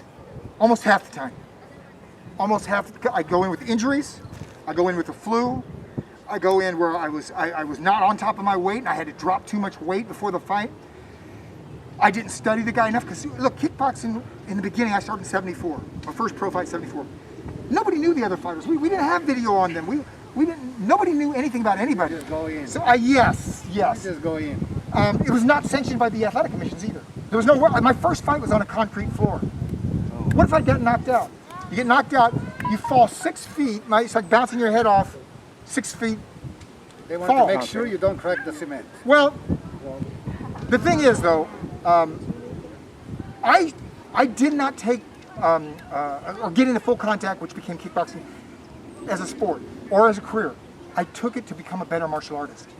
So what I felt is this: I don't care what he weighs, I don't care what the rules are, and I don't care what Look, I lost my first fight, broke my hand, had to go get set, and the money they paid me didn't cover the thing. There's no insurance, so I lost money, lost the fight, and I loved it. Because for once, for the first time as a martial artist, I was a black belt, I could actually punch and kick a guy for real. What we're doing when you spar your friends and stuff, it's like playing touch football or flag football. And if you're sitting there and you're watching NFL, and you could be a great touch football, flag football player, but that doesn't mean you're going to win the Super Bowl. Yeah. I was curious about something. On your episode of Walker, the episode of Legends, when you, Bill Wallace, Mr. Lewis, in that ring, any behind the scenes stories you can tell us? Something funny on that set between. Make sure that nothing's going to get, the statute of limitations has run out. No, you know what? The thing is Chuck was ending the show. He had done it 8 years. It was the #1 action show. He was already ready to go into syndication and everything, and he was just tired of doing it. Every time I saw Chuck, I've known Chuck since the '70s. He went to my fights, announced my fights. He was a great supporter of my fight career, and he's the guy who suggested I move out to LA and try to be an actor. So actually, I wouldn't be here right now if it wasn't for Chuck Norris. So when he asked me to do Walker, I said, "Yeah, send me the script and I'll get on it." He starts laughing. He goes, "Don, you don't need the script. You're playing Don the Dragon Wilson." He goes, "When you get here, we'll just tell you what to say." And you just say, I said, Whatever "Okay." you want to do. So I think what Chuck wanted was he wanted me and Bill, everybody in it at one time, and then he was going to just, and it's like one of the last episodes, and it was just a lot of fun. I got nothing but good to say about Chuck. Now, we've got other people that are martial artists that got into this business that I don't get along with. Jean-Claude Van Damme. Whoa! Well, no, this is the thing. No. First of all, Shit, he just arrived. Hey, Jean! no. First of all, Bonjour. I like his movies. Bonjour. No, I like his movie. A lot of the movies I like. Maybe I wouldn't even have had a career if it wasn't for him, because he revived it with Bloodsport. Look, Bloodsport, the next thing comes out is Blood Fist. I mean, but my problem is not the movie industry. My problem with Van Damme is they put on his poster, the undefeated middleweight champion of the world, kickboxing. Correct. He's never, to my knowledge, had one pro fight. And besides, the undefeated world champion was Bill Wallace then. And Bill Wallace sent a letter of cease and desist to Cannon, and I think they took it off, because it got taken off. Because it did hurt Bill's income. I mean, he could show that it could interfere with it when somebody else goes, let's just say everybody in here leaves today and says, you know what, I'm going to start telling everybody I'm an 11-time world kickboxing champion. Like not. You know? Well, actually, it doesn't work anymore because people go online. Right. You know, like you go online, you can see my fights. You'll see some fights I won, some I lost. You go to Van Damme, if you can find a 112-round world title fight on YouTube, it doesn't. Yeah, of course it would be on there if he was a world champion. And look, there's only a certain number of associations. He never fought for any of them. That's my beef with Van Damme. This has nothing to do with the movies. Matter of fact, I've lost a lot of money in the movie industry because me and Van Damme don't get along. Because I've been offered movies with him, and I said I'll definitely work with him. I definitely would, which I would. You know, I'm a mercenary. You know, if they pay me enough, I'll work with them. But it never happened because I know what happened when they said, Don, you're gonna have a big fight scene with Don the Drag Wilson. Van Damme said, just no way. So Sensei, Okay, so we got 10 minutes and I wanted to do a couple of things that we normally do. So can I get everybody to come a little closer, please? Sir. Oh, you're good where you are there, but I'm saying from the back. So guys, I wanna talk a little bit about, and generally when we bring in a guest instructor, and no disrespect or anything like that, you're not gonna get always a big time workout or like we got last week, steak and knife and stuff like that. And you know, we are trying to perfect our arts, and we're trying to get better and stronger in the street. And I teach the street smart survival system, so we can go out there and like Sensei Don says, you have to be, in the end of the day, your own warrior, your own bodyguard. Nobody's gonna come to your house and go, oh shit, you're getting attacked. Wait, tell them to wait 10 minutes, hold their guns. I gotta stretch a little while. I'll stretch it. Don is coming over to help me. Nobody's gonna give a shit. When they break into your house, when shit hits the fan, you're there. You're in the mix. Sensei Greg knows that. Sensei Brett knows that. A lot of people that been there, done that. You know what I'm saying? Russell, his instructor, knows that. You know, Fred Mastro. When you get into those fights, and I worked in a couple bars when I was younger in Knucklehead, you know, you get hit. When you fight a guy with a knife, you're gonna get cut. I don't give a shit about anybody says, look, I'm gonna show you some knife technique nobody's ever shown. We're never gonna get cut. The purpose is not to get cut. Of course not. If I can get a chair between me and the guy with the knife, and I'm, you know. Oh, a chair might be pretty good. And create a But barricade, tennis racket? but tennis racket. tennis rackets or anything. But the reason I carry this since I'm 12 years old, I don't go to sleep anymore with it. I used to. It saved my life a few times. Because when a guy pulls a knife on you, and guess what? He pulls a knife, immediately what he's expecting you is to start shaking. Start putting the fear of God in you. And you go, oh yeah? All right, let's do it now. We go, oh, wait. Did you expect that, Don? You had a knife, you thought for sure you got me, but now I'm pulling a knife and go, all right. One thing I learned from Sensei Benny when I started training with him, today is a good day to die, man. Let's go for it. The guy goes, no, I wasn't saying I wasn't ready to die. No good days for me to die. Not yet. I'm not ready to die. So, again, the philosophy of the Krav Maga, Kapap, street smart survival, years of training in martial arts with the Benny's kind, and the Stan, and Bill Wallace Superfood, and Gene Lavelle, and Ed Parker, and I mean, we can name names all day long. I got lucky. I got to work with the best of the best, but also in the days Don is talking about, our having a good time with Benny the Jerokitis at the YMCA was to go in the back of the club and a ring that had ropes around. No, there was no ring. There was 4 ropes around. And here comes guys from Mexico and go, hey, ¿qué pasó, cabrón? Let's go. And you go, Sensei, I told me training today. Whoa, defend yourself. And he said, if you don't shed blood on the floor, you didn't have a good training today. Well, Bruce Lee, and I'm old, but I'm not as old. I didn't work out with Bruce Lee. Supposedly, he said, martial arts instructors, most of the instructors are like swimming instructors standing on the outside of the pool, telling you how to swim, and they've never been in the water. They've never been in the now, water. right, and so... So the reason I'm bringing Don Wilson, and you need a people little like bit that, of practical knowledge. The reason I'm bringing people like Don Wilson and people like that to work with us, and it'll be the Blinky Rodriguez, And I've been with Benny and Blinky where we sat in restaurants and got into fighting with people. You know, they used to be the San Fernando gang. Some people don't know about it, but at the good old days, Smiley, Benny, Ruben, God bless his soul, Mano, all those guys, we used to go out, and after training for 2 hours with Benny, where you could take your gi and do this, and he's straight, you sit in a dentist and some cowboy comes up, hey, what you looking at, Knucklehead? Nothing at you stupid tall guy. What did you say? Boom! He got kicked, and he went through the 2 doors of the dentist on Van Nuys Boulevard, knocked out. That guy is a famous actor, Dennis. You know, did movies with Bruce Willis, what was the one with the tower, stuff like that.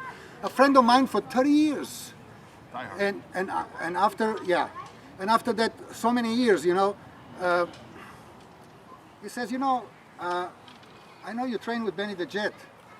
And I tell that story that Benny kicked this cowboy guy and stuff like that for many years. And he goes, you know, I was to Dennis one time with my brother and we picked the wrong guy to fight with. And Benny kicked the fuck out of me and knocked me out. I go, oh my God, you the guy. I mean, I've been with Dennis for 30 years as an actor and I know him, I hired him. I never remembered that he was the one, because when the fight happens and we were so tuned in and Benny turned around, just spinning back kicked him, the guy got knocked out. All I remember is grabbing Sensei Benny, put him in the car. Sensei, let's get the fuck out of here. And Blinky goes like, you go bro, I'm covering you, but boom, boom, boom. And you know, we broke the doors at Dennis and stuff like that. We never walked there again. We used to go there eat all the time after the training. We never went again. We were afraid to get arrested. So I'm saying those kind of life actually, to see it with your eyes, what people can do. Unpredictable. You can't predict everything. So I mean, people like Benny that come off the street fighting, you know, that went into the ring to fight, some people have different mentality. But to say that most of the fighters, like the guys MMAs and Brazilian guys, they went over and above. The new generation of the fighters are very good when it comes to one-on-one. And they know what to expect. And sometimes there is a referee. Here they were just dealing with the girls in the club, right? You smacked their hair a little bit. They were in the wrong at that point anyway, because I mean, you know, I'm 65 years old. I never slapped a girl. And You don't go around slapping girls' hairs and stuff like that. And I don't care what they said to me. I wouldn't slap at a girl. And that really made the other guys mad. Yeah, made them mad. In And their they start minds, talking to them. they're not the bad guys. In their minds, you mess with this, you slap this girl, and you know, I don't know if it was his girlfriend or his sister or Whatever whatever it was. Yeah. For Latin people, for most But of you the know time, what? it's Now we've got disrespectful. these MMA guys who, I don't know how traditional, but in traditional martial arts, I remember when my children first started taking tradition, they took Shotokan. My wife said, "Are they learning how to defend themselves?" And I said, "No, not yet." I said, "They're learning how to bow." She didn't know. I meant they're learning respect for the mat, for the teacher, for the other students, for themselves. You know, make sure their gi is right and clean and everything. We teach respect before we teach you how to knock people out and elbow them. And It's a form of discipline, guys. So we're not. The intention is not to close all the martial arts school in the world. And I don't want you to get what Don said wrong. That if you got a mirror at home now, you can train on your own. Yeah, you can. I always tell you. Oh no! that, After you've to learned the train. techniques. But again, the techniques have to be learned. The techniques have to be experienced. When you come to my classes, I tell you guys, there is no self-defense class from here. There is no such a thing. It's gotta be like this. What? You know, in your face, or you're never gonna experience anything. Am I wrong or wrong, Sensei? You know what I'm saying? You're not a cop on the job and you're talking to people, hey man, show me your ID. And the guy goes, fuck you. And he's in your face. What you gonna do? Go, you know what, you're right, fuck me. I'm gonna go back to the car and have a donut. You shoot him if you have to. I mean, if people don't understand the mentality that what happens in the street is a life and death situation. Even from a small confrontation, it started from, hey, well, what you talk to my girl about? Let's go outside, I'll Well, teach you a the lesson. one that you put on your page started with these two girls in the thing, ended up with a 2x4 on the back of the head. Right, the guys went out macho, you know. That's hey, pretty big. That's a big escalation, though. What is the guy? 14-0 in MMA. The other guy 7-1. So they And went no, out. like a good fighter, they said that guy knows what he's talking about. He said he was doing what fighters do. We concentrate on the other guy. What did I tell you? Don't take your eye Just off your looked at one opponent. guy and He was kinda looking at the other guy. What are you gonna do? And the other But the guy came out of referee- the back with a 2x4. When I'm doing that, there's a referee in there. What if the guy's corner came with one of the wooden stools and hit me in the back of the head? It happened. Well, then Well, also, you know, Hey, Don. Yeah. So I do have a question because Yeah. you mentioned, the lawyer thing and all yeah, that. if you have questions, just So ask the them. question is like, okay, you're out in the street or you're a bouncer, or, real life situation. I've been Not in front the of a ring judge. with the referee. Bing, they ring the bell, start fighting. Not that. What is considered the provocation that justifies the aggression? Well, that you ask somebody like Brent. Well, there. Even great. beyond that, you can be aggressive to the point where you defended yourself. But if you throw one more punch, if the guy drops to his knee and he's no longer standing in front of you, threatening you with that fist, I'm talking you're not about- allowed to kick him in the Right, head. No, I'm talking about in the beginning. So you talk about, you're talking shit about my girlfriend, or you insulted my mother. That's no reason to hit somebody. Touch So- him.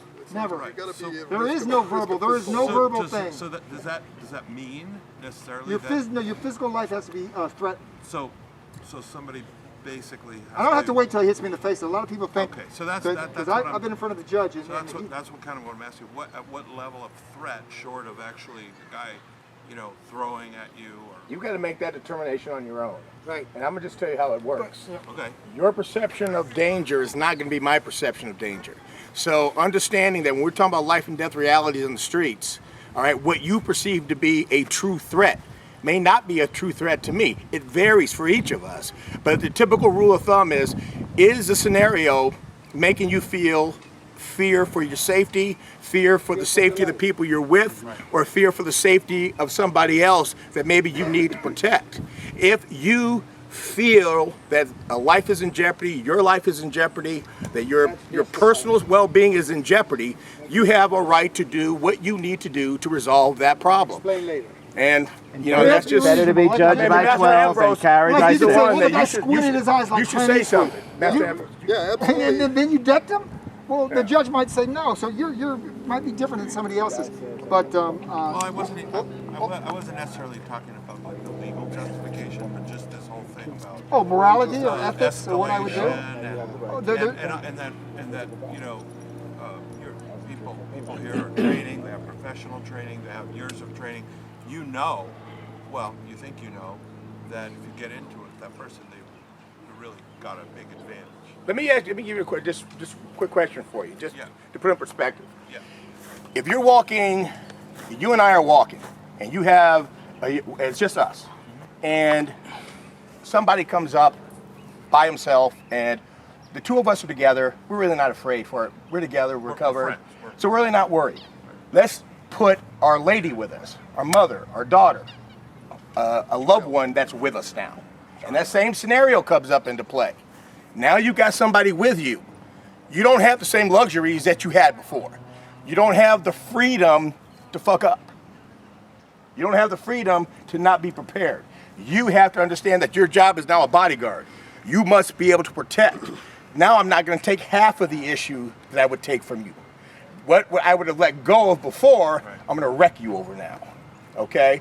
So the idea is it depends on your circumstances. Are you with your girl? Because as we're talking, and Master was talking, that we are looking at an environment now where it's not one-on-one. And it's going to be 2 or 3 people when you're with your loved one. And they're going to have a weapon they're going to pull out. It's going to be a lot of dynamics involved in the street encounter that we have to be able to be prepared for. So any use of force is going to be justified based on the circumstances that led to your actions. What did you see? What did you see? How did what you see make you feel? And based on how you felt, how did you respond?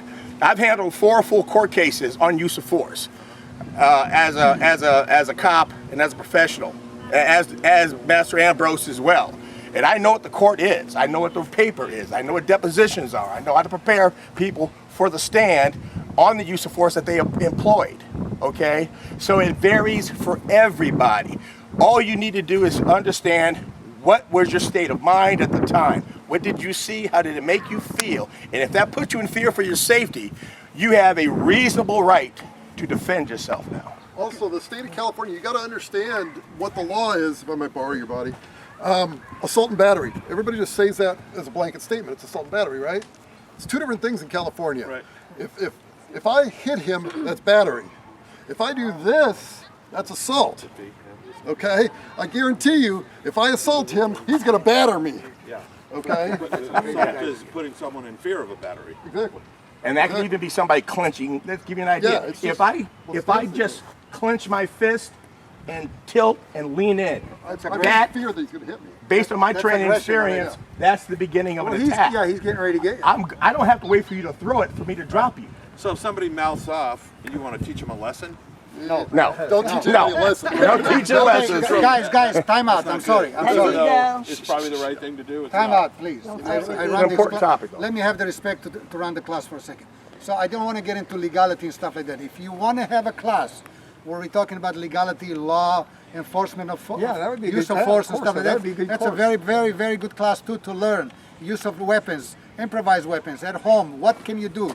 I mean, we hear stories. Hey, if somebody comes to your house, don't shoot him. Make sure you drag him into the door in and shoot him inside the house. Don't shoot him outside the house. I mean, what is really the justification? If you want to learn all that, I will prepare a class for just that. And we can do that. Like today, not every class is sweat, blood, and tears, and you got to move a lot. And I know some of you guys, I got some notes already, disappointed and stuff like that. It's not that. What I wanted you guys, and let me say this, is I wanted you to read this guy's mind after 100 and something fights on the street and 100 and something fights on the ring. What does he think when it comes down to what we do? We all know what we do. We all know punch is a punch, a kick is a kick. This could be boring. The point is, you don't have Don Wilson 150 fights in the head. None of us have. I've been in a ring, you've been in a ring, you've been in a ring, you've been in a ring. None of us done what Don Wilson has done. Sharing with him on a Sunday as the guest instructor what he's gone through, what he's done, stories he tells, and then explains to you the simplicity of what we do when I tell people, hey, hit somebody with a palm, just like a jab with a palm, otherwise you break your fingers. You know? And it doesn't matter if the palm is like this and that means I'm going to graze his eye, or the palm is like this, I'm going to take his nose off, or the chin. It means that we're showing something valuable that comes now. Did you and me ever train, sir? We No. never worked out together. We worked out, but we I didn't usually train. shoot him. I usually shoot him. We don't train, street smart. But you see, guys, he's talking about the same thing, open palm. That drop elbow that the Muay Thai used, that if he takes his head back, and I'm doing this, he takes his head back, I'm going to end up right in his chest and cave him down. And then comes that knee. The point on a fight is, once you're committed to start fighting, you can't be like one of those and go, okay, the fight is over. No, that might just started for the other guy. And that's what happened in that street fight. They told the guys, you know what, take it outside. There's two of us MMA champions and you fuckers who are. And the guys, yeah, two of them stayed in their face talking, while the other one came up with a 2x4 went clank, out. The guy is still unconscious now. He's out. Wow. Meaning he's in coma for a month already. All right, and maybe never gonna make it. The other guy was injured badly. And the same thing can happen with knives. Any techniques you learn that are not reality, just I have a knife, you have a knife, let's do a knife sparring. That's not reality. How many people you see Well, you that? forgot the first thing is, he was concentrating like a fighter on one guy, and there's. You forgot You what? you don't know how many guys. The environment awareness. Yeah, the guy. The guy didn't have a 2x4 in his pocket. He had to go run somewhere, probably in his trunk. He brought it from his car. Because I'll tell you how there were two off-duty cops. My first night as a bouncer, they had a chair outside the club, and that's my job is to check the IDs and then their cover charge. Take a couple of bucks for people when they go in. So the owner of the club is there. It's my first night, and there's two off-duty police officers with us. Some guy comes out, and I told you this, that my first night I had a gun pulled on me. And the guy spoke, and he spoke English, but it was like he was like a crazy person. And we laughed at him. Police officers laughed at him. They were off-duty. The owner of the nightclub laughed at this guy, and he looked really mad, and I don't know if he said anything. He might have said something threatening, but the two police officers, without saying a word to me, went into the nightclub. The guy went back, he came back with a gun. He went to his car. Maybe he said, hey, I'll be right. But the policemen were so Aware of it. their sixth sense, they knew this guy wasn't going home. He's coming back with something. They immediately went like, but what I'm only asking is, if they had been nice, say, hey, Don, you better come in here. This is my first night. So people tell me, what did you do? How did you disarm him? I said, well, he came walking up with a gun pointing at me, which I didn't see. I'm out of it. It's my first night. I stood up and I said, explain what you're saying to me. He was asking for some directions or something. And then I saw the gun. And they said, well, did you disarm him? Did you use more? I said, no. He said, shut up and sit down. And I said, I shut my mouth and I sat down. I did exactly what he said. He said some crazy stuff. He left. And we found out what the story was because later he was arrested. And they found out that his wife had left him for another man. And he got on all kinds. Yeah, he was from somewhere in England, and always he'd a gotten in his woman's car. I was fault, in man. Florida. He'd gotten in his car and he'd been up for like 2-3 days, no sleep, taking drugs, speed or something. He'd been driving. He was out of his mind. Yes, and they had him locked down, you know, on some suicide watch or something. But that was my first night on the job. Oh, exciting. I had you know what? Wake up. Cool. Yeah. Anyways, guys, so we're gonna do the following, okay? We're gonna take a picture as a group. Thank you very much for great. coming up and supporting. Oh, it's my great. Don't you know forget what? the big $10 These guys pay. are all great. Again, don't forget the big $10 pay. Remember what I keep telling you guys. When you get world-class training, teaching, philosophizing, you can't buy that for $10. I don't give a shit where you go. Done just for the shit of it. Well, you can buy it for $10 if he sets it up. Thank you. I don't know if to take it as an insult or as a good thing, but for you guys it's very good. But just for the shit of it, when you throw a seminar with Cynthia, what do you guys averagely get paid? $1,000? Oh, no. Well, listen, there's a big price. It depends on where the seminar is. All right. Because, you know, I've flown all over the world to go to So you seminars. guys, you understand what I'm talking about? People that do the same thing we did today in here with Dan or Cynthia, which you're going to get to meet, and maybe work out, and Garcelia, and you know, all those people that we work with in the business that went from fighters to movie stars to trainers to teachers, but some of them really done the work. They've been there, done that, they fought, they have the mentality that it takes not much to go from a nice guy to snap into way, like you said, roar into that tiger, because that's the only thing that will make you survive in that environment. When you're in the jungle, you gotta become the jungle. You can't go, wow, I'm in the jungle, but can I get a net from all the mosquitoes, and can I get a nice bunker bed and a nice cushion because I want to go hiking and camping? And you go, why bother? Just go to the Hilton and get a nice suite. You know what I'm saying? So that's exactly what we're doing. We walk in this environment and hear people, and it looks nice and calm. Shit can come down in about a second. Anywhere, anytime. 3 guys can pull up pissed off at this guy in here from the car with guns, and you go, hey, what the fuck you guys doing? And they turn around and go, and start shooting us for the fuck of it. You know, because they don't care. When people get to that kind of level of violence, the care is out of the window, people. You understand that? Nothing to lose. Right? Like, nothing I taught makes you Superman. Nobody's Superman. And even Superman, if you got kryptonite, you got him. So Well, Superman died falling off a horse, I okay? believe every little bit of training and knowledge makes you a little bit better to defend yourself. You understand, guys? And so- Superman fell off the horse and died. That is the true story of the Superman. Right? Oh, Christopher Reeve. Right. It's sad, but you know, you could be Superman in the movies, you could be Superman in real life. You hit your head against the fucking car curb and it's made out of aluminum and split your brain off. You're bleeding inside internally. You never come out of a hospital. You're dead. Nobody's invisible. Nobody lives forever. Nobody is the strongest or the best. There's always some sucker that is crazier than you. So that's why I said the level of craziness that Greg is talking about, or Brent is talking about, or even Don mentioned today, the level of craziness you're willing to take yourself, you don't know. That's why you have to prepare to some degree. You have to prepare to some degree. You could be the strongest, the best, and I was in special forces, and I had guys that were fucking make me look like shit and talk crap and stuff like that. When it came to the bullets flying around and the murder in the water and people were fucking dying next to us, that guy curled in the 6'4", curled in the corner, and he was bawling out, You know crying. what? I forgot one thing to mention today. Can I say one thing about Yes, sir. self-defense? You can say anything you want. Remember I was saying the hard thing of your body versus the soft thing? I forgot that actually the most vulnerable thing on a human body is the eyeballs, the eyes. And even with 28 years of kickboxing, if he pokes me in the eye, if he scratches my eyes, now you don't do like the Three Stooges, whoop, like that. You would do it, we call it in Kung Fu Tiger Claw, you just rake across the eyes. Yes, because no matter what, if I'm back here, I can't hurt you. But if I get in where I can reach you, I mean, you can easily get, these are like grapes. 28 years of kickboxing, that doesn't protect these. That's why it's illegal to scratch your eyes in the UFC, because we'd all have all those blind fighters. They'd all be like this. So it's for you, a woman, rather than me try to teach you how to throw a left hook and knock a guy out, you could definitely scratch their eyes. And you know, it's like a grape. No black guy can molest you from a distance. Even my father He's got to just get close. around with Yes. her. So guys, do the eyes. Get the for eyes. the girls in the class in here, right? You're They're not girls. They identify as lions. lioness. Yes, Ah, thank you. so for Thank the you lioness in my for class. qualifying that. You're welcome, ladies. I'll be talking. You heard it before. You've crown. trained that way before.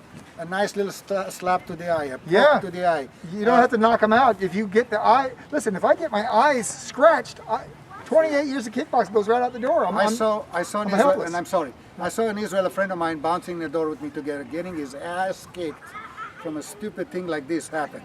He's talking to the guy, and this guy was strong. Itzik, God bless his soul, he's already dead. A prostate cancer killed him, but nothing else could have killed him. I mean, he's been through wars. One of the world's best divers, deep water divers, self-oxygen divers. He had a bubble in his lungs. He was walking like this, and still could take all his students for a hike, and they could never catch up with him. He was enormously strong. Here comes the prostate cancer that killed him. Anyways, Itzik and me standing in the door talking, and Itzik wasn't like me, hot-headed. He was like always the cool guy, the chiller, what we call in our job, right? One guy is hot, one guy is chilling. So when the guy started getting into this, I don't want to show you an ID. I said, okay, you need to leave, and I started with the F word. And Isaac walks in and goes, look, just do what he says, please leave. And the guy just went like that. And he spit him in the eye. I mean, he had like a nice spit, and in the eye, and Isaac just went, oh, what the? And he went, bam! Knocked him right on his ass with the left hook. Just a spit in the eye, and Isaac went, what the hell was that? He got him out of the whole concentration that he was on the job going, hey, buddy. It's got to be something instinctive about humans. No human likes to be spit on. Oh, no. But think about it. Or slap. It's fluid, and you just wipe it off, but we just don't like it. It's just something. You have to be serious. It was the surprise element of spitting him in the eye that he just didn't expect. He was talking to the guy, trying to chill and cool him off, and the guy went, and he just went like that, and here comes the left hook. I don't even like to hear about being spit on. Anyways, go ahead. This will be the last question. Did you ever get to spar Bill Wallace? And what do you think? Oh, of his about sparring 100, style? hundreds of rounds. Okay. Well, what do you Many think of his times. sparring style? I know he's got There's his leg absolutely blown out. nobody. Yeah. Listen, here's what I call him. He teaches seminars all over the world. He's been doing it for years. Not a single person, myself included, can do what he does. He shows you exactly what he does, and he told me exactly how he learned putting a piece of tape on the wall and then holding his foot out, he bouncing in his living room, frontwards, backwards on one. All the training stuff. I said, yeah, okay, I'm gonna do that. No and way. I did it for you. People said, "Oh, your right leg is as good as it." I said, "It's nowhere near it." I'll tell you honestly. I call him the mutant. He's a mutant. You know how mutant? It's like a human that nobody else has ever been like in history. That's him, Guys. That's it. He's the only one that can fight like that. With human beings, One hand, one leg. Yeah. right? Human beings, we are very, very unique. Obviously, crazy, dangerous to ourselves. But on the other hand, if you see all those people on the internet, isn't a great thing.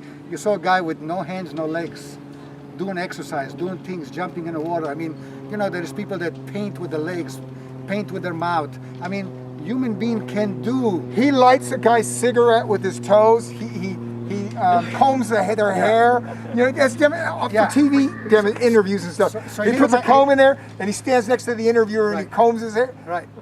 It's like another hand. So here's my story for you for Bill Wallace. We trained in the Jet Center, and in the Jet Center we had who's who of anything. Best of the best, worst of the worst, crazy of the crazy. Blinky and Benny used to do a lot of, they still do, what is it called, working with gangs and stuff like that. So we used to get all those Goombas coming in, tattooed and bad guys and MS-13. They all wanted to train, so they thought through the training they're going to calm them down, which they did a lot. But some people, they badass, they're crazy. And now you train them and they become that's crazy trained dangerous. people, even worse. Yeah. Well, one of those guys was like about a 6'2", no teeth in the side, and he had 2 teeth like a rabbit in the front. And Bill Wallace comes to be the guest instructor, right? And he's tetchy, and he's got the left leg that he's always doing his thing there, wang, wang, wang. And the guy looks at him, hey, Greg, you guys want to hear this? This is funny. And I don't know who's got, well, maybe you got some nice hair, I don't know. This guy had, with all this crazy look, he had like a nice, what we call in Romanian, a buckler, like one of those 1950s, like Elvis Presley type of thing. Papadon. And Bill Wallace says, young man, how about if I fix your hair? And the guy goes, what the fuck are you talking about? He goes, I'm talking about this. And you know how he does it. He brings the leg up and he goes, up, fixes his hair. The guy goes, hey man, what the fuck was that? He goes, now I'm gonna fix your face. Bam! And he just hit him. And the guy lost one of the front tooth. He became a one-tooth rabbit. I mean, Bill is a very we all nice went guy. like this. Until All the But fuck. he's got a. He looked like he didn't even touch him. Benny is a nice guy, right? Oh. But You got to have. I consider myself a nice guy, but in the ring, I can shift a little I bit. can tell you in the street that Benny is not a nice guy. You know, yeah. Or in Denny's. Or in Dennis. Or anywhere where you fuck with his Nice family or relative. anybody. Yeah. So anyways, guys, war stories, we have plenty of them. I'm sure everybody's got a lot to share. You got some of them in the bar there where you guys working. It happens every day. People come in and some people like to challenge. Some people actually have that bad shit in their blood where they need to fight. They want to prove something. And you know, those are the guys you're trying to stay away from. But if you know you can't, then I say hit him before he hits you. Yep. It's better to explain to 12 people in court than be carried by 6 people when you're dead. Because you could end up dead with some of those knuckleheads. They're not going to quit until they put you out totally. So we teach what? Maximum damage with the minimum amount of effort. And that's what you got to do. Guys, let's get together as a group. After that, please, everybody, just, I don't like to go around and ask. Hand me your $10 big so I can give it to Don Wilson the Dragon. And I appreciate it. Let's get a picture, please, together. Any experience you got on Facebook, when we put it out there, please share with the rest of the La La Land so people will know what we're doing. What do you want us to face? Yeah, can you use this? How do we face?